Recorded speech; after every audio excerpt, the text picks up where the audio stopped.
அனைவருக்கும் வணக்கம். ரத்தம் நம் உயிர் யூடியூப் சேனல் மூலமா உங்களை சந்திப்பதில் மகிழ்ச்சி அடைகிறேன். இன்னைக்கு நம்ம சிபிசி பிளட் டெஸ்ட் அப்படிங்கிற ஒரு டெஸ்ட்டை பார்க்க போறோம். அதாவது இரத்த அணுக்களை பத்தி பார்க்க போறோம். இந்த இரத்த அணுக்களோட கூட்டமைப்பை தான் சிபிசி டெஸ்ட் அப்படின்னு சொல்றாங்க. இப்போ சிபிசி டெஸ்ட்டை எஃபிசி அதாவது full blood count, haemogram, blood routine அப்படின்னு கூட சொல்லலாம். இப்போ பிளட் ரொட்டீன் பார்த்தீங்கன்னா சில லேபில் ஹெச்பி, டிசி, டிசிஎஸ்ஆர் இந்த 4 கவுண்டிங்ஸ் தான் தருவாங்க. சில லேபில் பார்த்தீங்கன்னா எல்லா அணுக்களோட விகிதத்தையும் தருவாங்க. இந்த பிளட் செல்லோட நார்மல் ரேஞ்சஸ் அப்படின்னு இருக்குது. இந்த ஒவ்வொரு நார்மல் ரேஞ்சஸை விட குறைவாக இருந்தாலோ அதிகமாக இருந்துச்சுனாலோ இது இன்ஃபெக்ஷன் அப்படிங்கிற அறிகுறியை நமக்கு காட்டுது. இந்த பிளட் செல்ஸ் மூலமாக infection, inflammation, anaemia, blood cancer இப்படிப்பட்ட அநேக வியாதிகளை கண்டுபிடிப்பதற்கு இது ஒரு காரணமான டெஸ்டா இருக்குது.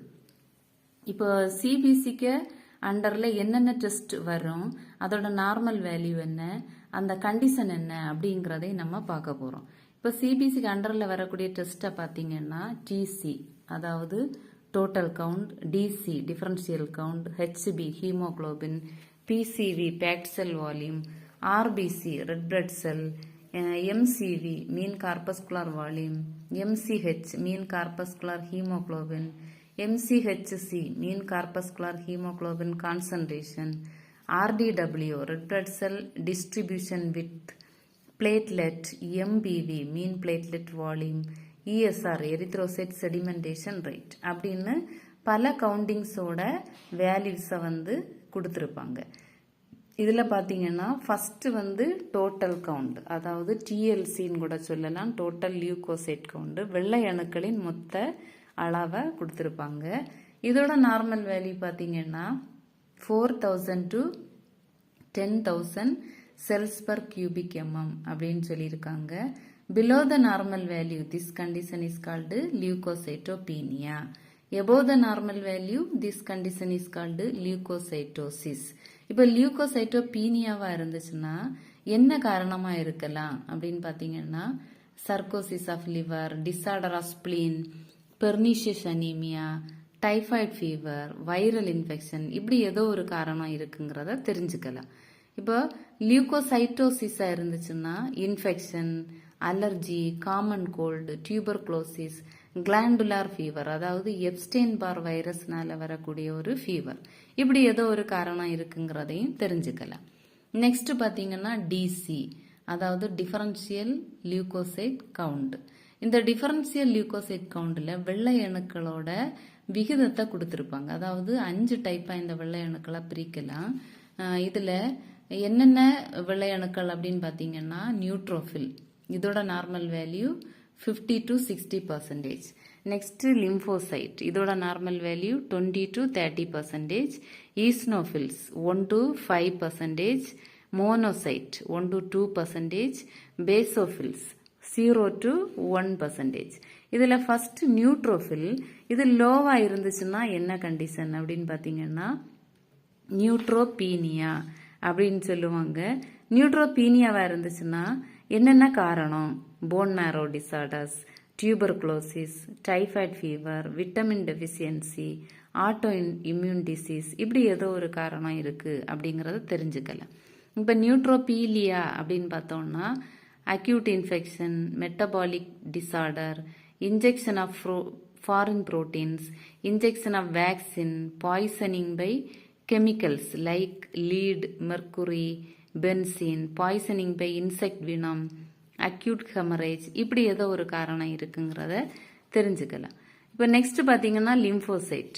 இப்போ lymphocyte below the normal value, this condition is called lymphocytopenia. லிம்போசைட்டோபீனியாவா இருந்துச்சுன்னா malnutrition, radiation therapy, steroid administration இப்படி ஏதோ ஒரு காரணம் இருக்குது அப்படிங்கிறத தெரிஞ்சுக்கலாம். இப்போ above the normal value condition is called lymphocytosis. Lymphocytosis இருந்துச்சுன்னா diphtheria, hepatitis, mumps, malnutrition, rickets, syphilis, tuberculosis இப்படி ஏதோ ஒரு காரணம் இருக்குங்கிறதையும் தெரிஞ்சுக்கலாம். நெக்ஸ்ட் பாத்தீங்கன்னா eosinophil. Below the normal value condition is called eosinopenia. இப்போ இந்த ஈஸ்னோபீனியாவா இருந்துச்சுன்னா என்ன காரணம் அப்படின்னு பாத்தீங்கன்னா bacterial infection, stress, prolonged administration of drugs like steroids, இப்படி ஏதோ ஒரு காரணம் இருந்துச்சுன்னா ஈஸ்னோபீனியாவா இருக்க வாய்ப்புண்டு. இப்போ above the normal value this condition is called eosinophilia அப்படின்னு சொல்லுவாங்க. இது எதுக்கு காரணமா இருக்கலாம் அப்படின்னா அலர்ஜி கண்டிஷன், பிளட் பேரசைட்டிசம், அதாவது மலேரியா, ஃபிலேரியாசிஸ், இன்டெஸ்டைனல் பேரசைட்டிசம், குடற்புழு இருந்தாலும் இந்த ஈஸ்னோஃபில்ஸ் அதிகமா இருக்க வாய்ப்புண்டு. நெக்ஸ்ட் பாத்தீங்கன்னா மோனோசைட். இப்போ monocyte below the normal value this condition is called monocytopenia. இப்போ மோனோசைட்டோபீனியாவா இருந்துச்சுன்னா எய்ட்ஸ், குரோனிக் லிம்ஃபாய்டு லுக்கேமியா இப்படிப்பட்ட காரணமா இருக்க வாய்ப்புண்டு. Above the normal value this condition is called monocytosis. இது எதுக்கு காரணமா இருக்குன்னு பாத்தீங்கன்னா டியூபர்குலோசிஸ், சிஃபிலிஸ், மலேரியா இப்படிப்பட்ட டிசீஸுக்கு காரணமா இருக்க வாய்ப்புண்டு. நெக்ஸ்ட் பாத்தீங்கன்னா basophil. Basophil below the normal value this condition is called பேசோபீனியா.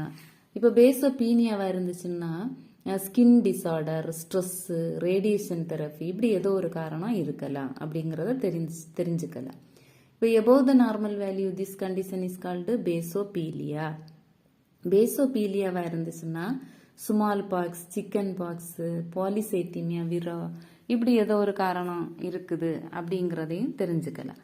Next பாத்தீங்கன்னா ஹெச்பி, அதாவது ஹீமோகுளோபின். ஹீமோகுளோபினோட நார்மல் வேல்யூ பாத்தீங்கன்னா மேலுக்கு 13 to 15 மில்லிகிராம்ஸ் பர்சன்டேஜ், ஃபீமேலுக்கு 12 to 15 மில்லிகிராம்ஸ் பர்சன்டேஜ். இப்போ ஹீமோகுளோபின் லோவா இருந்துச்சுன்னா அனீமியா அப்படிங்கறத தெரிஞ்சுக்கலாம். ஹையா இருந்துச்சுன்னா பாலிசைத்தீமியா அப்படிங்கறதையும் தெரிஞ்சுக்கலாம். நெக்ஸ்ட் பாத்தீங்கன்னா பிசிவி, பேக்ட் செல் வால்யூம். இதோட நார்மல் வேல்யூ மேலுக்கு 40 to 48%, ஃபீமேலுக்கு 36 to 45% அப்படின்னு சொல்லியிருக்காங்க. Next RBC, red blood cell. இதோட நார்மல் வேல்யூ பாத்தீங்கன்னா 4.5 to 5.5 million cells per cubic MM அப்படின்னு சொல்லியிருக்காங்க. நெக்ஸ்ட் பாத்தீங்கன்னா எம்சிவி, மீன் கார்பஸ்குலர் வால்யூம். இதோட normal value 83 to 101 FL picolitre. Next பாத்தீங்கன்னா எம்சிஹெச், மீன் கார்பஸ்குலர் ஹீமோகுளோபின். இதோட நார்மல் வேல்யூ பாத்தீங்கன்னா 27 to 32 PG, அதாவது பிகோகிராம் அப்படின்னு சொல்லியிருக்காங்க. Next MCHC, mean corpuscular haemoglobin concentration 31.5 to 34.5 G per DL, அதாவது gram per decilitre அப்படின்னு சொல்லியிருக்காங்க. RDW, red blood cell distribution with. இதோட நார்மல் வேல்யூ 11.6 to 14% அப்படிங்கறத சொல்லியிருக்காங்க. இப்போ இதுல haemoglobin, PCV, RBC, MCV, MCH, MCHC, RDW இந்த மொத்த டெஸ்டையும் பிளட் செல் இண்டிசஸ் அப்படின்னு கூட சொல்லலாம். இப்போ பிளட் செல் இண்டிசஸ் அப்படின்னு பார்த்தோம்னா அனீமியாவை கண்டுபிடிக்கிறதுக்கும் டைப் ஆஃப் அனீமியாவை கண்டுபிடிக்கிறதுக்கும் இந்த பிளட் செல் இண்டிசஸ் பாத்தீங்கன்னா ஒரு மிக முக்கியமான டெஸ்ட். திரும்ப பாத்தீங்கன்னா எம்பிவி, மீன் பிளேட்லெட் வால்யூம். இதோட நார்மல் வேல்யூவை பாத்தீங்கன்னா 8 to 9.5 FL ஃபிகோ லிட்டர் அப்படின்னு சொல்லியிருக்காங்க. திரும்ப பிளேட்லெட், பிளேட்லெட்டோட நார்மல் வேல்யூ பாத்தீங்கன்னா 1.5 to 4 lakhs அப்படின்னு சொல்லியிருக்காங்க. இந்த below the normal value of platelet this condition is called thrombocytopenia. பிளேட்லெட்டுக்கு இன்னொரு நேம் உண்டு, த்ரோம்போசைட். அப்போ below the normal value is called thrombocytopenia. இது எதுக்கு காரணமா இருக்கலாம் அப்படின்னு பாத்தீங்கன்னா acute infection, acute leukaemia, aplastic anaemia, pernicious anaemia, chickenpox, smallpox, scarlet fever, typhoid fever, tuberculosis இப்படி ஏதோ ஒரு காரணம் இருக்க வாய்ப்புண்டு. திரும்ப above the normal value this condition is called thrombocytosis. இது எதுக்கு காரணமா இருக்கலாம் அப்படின்னா allergy condition, haemorrhage, bone fractures, surgical operations, splenectomy, rheumatic fever, trauma, அதாவது ஊண்டு இல்லைன்னா இன்ஜுரி அப்படின்னு கூட சொல்லுவாங்க. இதுக்கு கூட காரணமாக இருக்கலாம். நெக்ஸ்ட் தேர்டு ஒரு கண்டிஷன் இருக்கு, அது பார்த்தீங்கன்னா அப்நார்மல் இன்க்ரீஸ் இன் பிளேட்லெட், அதாவது அளவுக்கு அதிகமாக இந்த பிளேட்லெட்டோட ஆதிக்கம் இருந்துச்சுன்னா அதை வந்து த்ரோம்போசைத்தீமியா அப்படின்னு சொல்கிறாங்க.